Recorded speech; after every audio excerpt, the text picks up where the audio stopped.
Why is breathing such a big deal in mindfulness? When you think about mindfulness, you might think of people meditating, or monks in a room chanting, or people lying on their backs in the grass, looking at the sky and breathing deeply. The truth is that deep breathing is the best way of calming us down quick. There is no better way. And this is just as true for children as it is for adults. Loads of children are really stressed. They have lots of anxiety and worry, and they're in this stress state all the time. And that just doesn't help their brains function properly, and they're not interacting with others in a calm and logical way. Deep breathing is the best way of calming these children down. It lowers the heart rate, it releases lots of oxygen and other chemicals in your brain, and it stops different parts of the brain from taking control. But unfortunately, there is a problem. It's not as easy as that. If you just say to children, just breathe deeply, they'll either laugh at you or they'll just walk away, and it just won't happen. So how do you get around this? Well, the thing is, you need to make breathing into a game. The more you can make it fun, the more you can get storytelling and make-believe and excitement into breathing, the more they want to do it, the more it will calm them down, they'll be not stressed to be able to think, and it will all be much happier times. In this video, I've teamed up with my colleague Kelly Shields, who's a mindfulness guru, and we're just going to talk about our favourite mindful breathing games for young children. So, let's dive in. Number one is Bumble Bee Breathing. The idea of this one, you do a bit of a demo what a bumblebee sounds like, a bit like that kind of thing, a bit of a hum going on. And the idea is the children are just going to sit in a relaxed way. They're going to breathe in through the nose silently, and then when they breathe out, they're going to hum. They're going to go a bit like that kind of thing. And just sort of continue doing that, silent in, then breathing out with the hum. Okay, so number two, we've got some props. Feathers. Thanks. We're going to do some feather breathing. Great stuff. Some feather breathing. So this is a really good way of children using their breath without realising they're using their breath. So this is where reflection comes in. But rather than just blow this feather, we're going to pop it on your hand. And the first thing we're going to do is you've got to breathe, but not blow it off. So it's about taking the deep breath in through the nose and then controlling the breath on the way out. Great stuff. I'm going to have a go. Let's give it a crack. Go on. You go first. Great skills.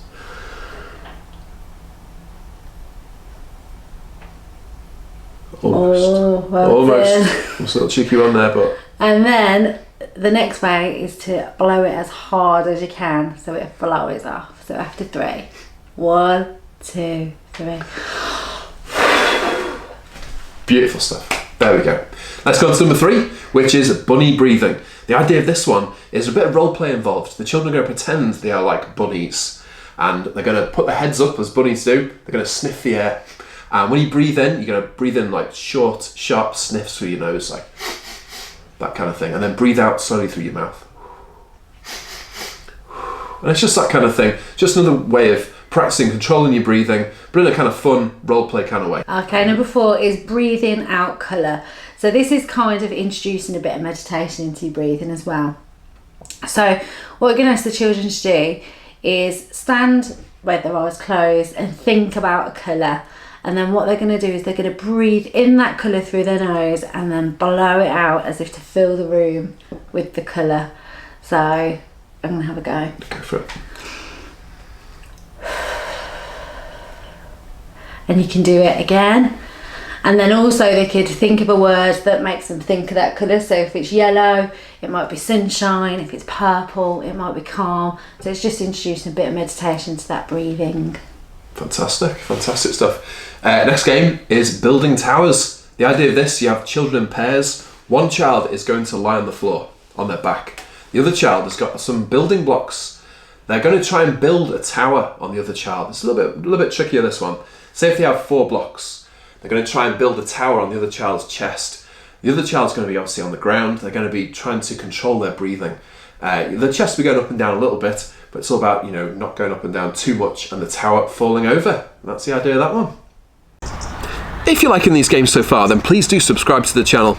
We create content like this every week that's ideal for teachers, parents, educators, anyone that works with children between the ages of 2 and 6. Loads of top tips, games, activities, fun things you can do that is super cheap and simple, but will have a big impact. So yeah, do subscribe and hit the bell.